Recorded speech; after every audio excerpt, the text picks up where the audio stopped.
മഹാനദികളുടെയും മഹതികളുടെയും ഭൂതകാലം തിരക്കരുത് എന്നൊരു ചൊല്ലുണ്ട്.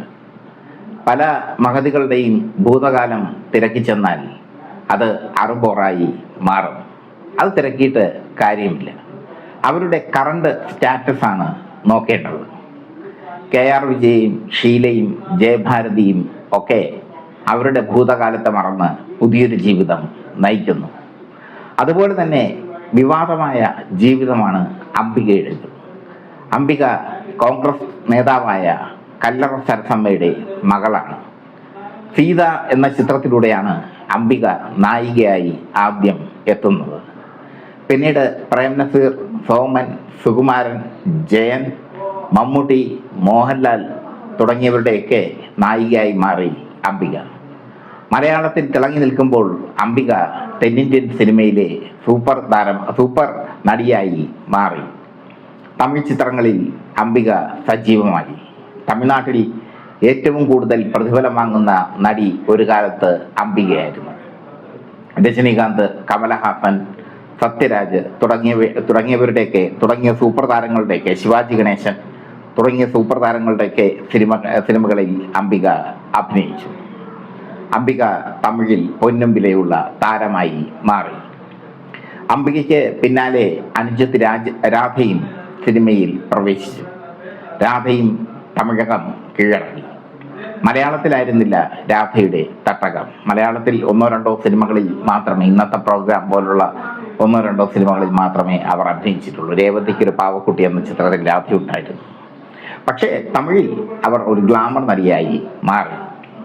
മലയാളത്തിൽ പുതച്ച് അഭിനയിച്ചിരുന്ന അംബിക തമിഴിലെത്തിയപ്പോൾ ഗ്ലാമറസായി മാറി. സകലകലാവല്ലഭനിൽ കമൽഹാസനോടൊപ്പം സകലകലാവല്ലഭൻ, കാക്കിച്ചട്ടായി തുടങ്ങിയ ചിത്രങ്ങളിൽ കമൽഹാസനോടൊപ്പം ഗ്ലാമറസായി ആടിപ്പാടിയ അംബികയെ കണ്ട് മലയാളികൾ മൂക്കത്ത് വിരൽ വെച്ചു. നമ്മുടെ നാട്ടിലെ പെൺകുട്ടിയാണോ ഇത് എന്നൊരു ചോദ്യം മലയാളികൾ അക്കാലത്ത് ചോദിച്ചു. രജനീകാന്തുമൊത്ത് ആടിപ്പാടിയ അംബികയെ കണ്ട് മലയാളികൾ അന്തം വിട്ടു. അംബിക ഉയർന്നുയർന്ന് പോയി. തെന്നിന്ത്യൻ സിനിമയിലെ എല്ലാ സൂപ്പർ താരങ്ങളോടൊപ്പവും അഭിനയിക്കാൻ അവർക്ക് സാധിച്ചു. തെലുങ്ക് നാട്ടിലെ സൂപ്പർ സ്റ്റാറായ ചിരഞ്ജീവിയോടൊപ്പം പോലും അവർ അന്ന് അഭിനയിച്ചു. ചിരഞ്ജീവി, സുമൻ തുടങ്ങിയവരോടൊപ്പം ഒക്കെ അഭിനയിച്ചു. അംബികയുടെ സ്വകാര്യ ജീവിതം അത് വല്ലാത്ത ഒരു ജീവിതമാണ്. കാമാസക്തിയിൽ പകുതി വീണ ജീവിതം എന്ന് വേണമെങ്കിൽ പറയാം. ഒരു കലാകാരിയുടെ മാനസിക വ്യാപാരങ്ങൾ എന്ന് വേണമെങ്കിലും പറയാം. പ്രേംകുമാർ മേനോനെയാണ് അംബിക ഔദ്യോഗികമായി വിവാഹം കഴിച്ചത്. 1996 ഇവരുടെ വിവാഹം. 1998 പ്രേംകുമാർ മേനോനെ വിട്ടുകളഞ്ഞു അംബിക, ഡിവോഴ്സ് ചെയ്തു അംബിക. അതിനുശേഷം തമിഴ് നടൻ രവികാന്തിനെ വിവാഹം കഴിച്ചു. 2000 രവികാന്തിനെ അംബിക വിവാഹം കഴിച്ചത്. 2002 ഈ വിവാഹബന്ധം വേർപിരിഞ്ഞു. രവികാന്തും അംബികയും ഒരുമിച്ച് താമസിച്ചതും ഇരുവരും തമ്മിലുള്ള ബന്ധം രവികാന്തിൻ്റെ ഭാര്യ എതിർത്തതും ഒക്കെ വലിയ വാർത്തയായി മാറി തമിഴ് മാധ്യമങ്ങളിൽ.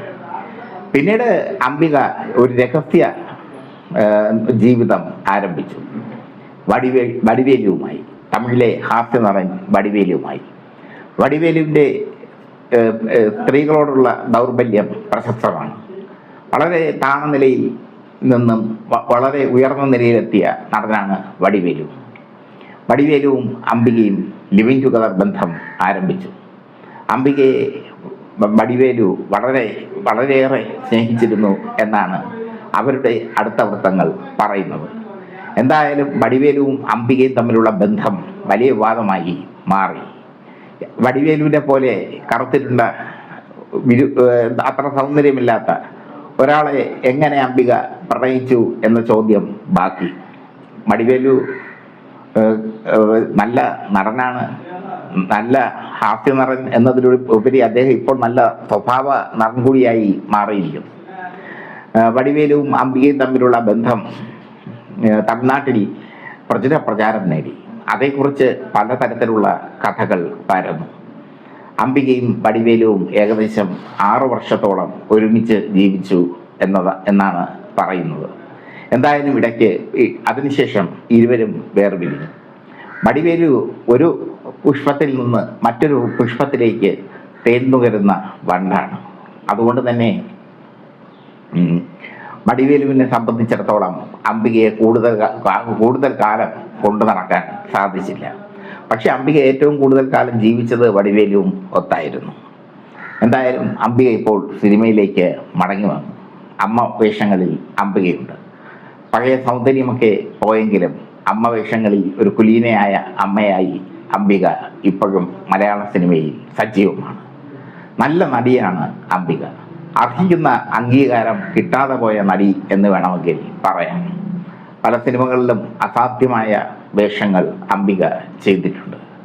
രാജാവിൻ്റെ മകൻ എന്ന ചിത്രത്തിൽ മോഹൻലാലിനോടൊപ്പം അംബിക ചെയ്ത വേഷം വളരെ ശ്രദ്ധേയമാണ്. ഒരു നോക്ക് കാണാൻ എന്ന ചിത്രത്തിൽ മമ്മൂട്ടിയോടൊപ്പം അംബിക ചെയ്ത വേഷം വളരെ ശ്രദ്ധേയമാണ്. അംബിക നല്ല നടിയായിരുന്നു. പക്ഷേ അംഗീകാരങ്ങൾ കിട്ടാതെ പോയ നടി എന്ന് അവരെ വിശേഷിപ്പിക്കാം. അവരുടെ ജീവിതം, ആ ജീവിതം വല്ലാത്ത വിവാദം നിറഞ്ഞ ഒരു ജീവിതമായിരുന്നു.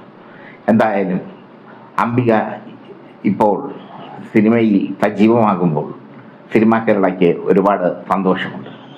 ഇനിയും അംബികയ്ക്ക് നല്ല വേഷങ്ങൾ ലഭിക്കട്ടെ.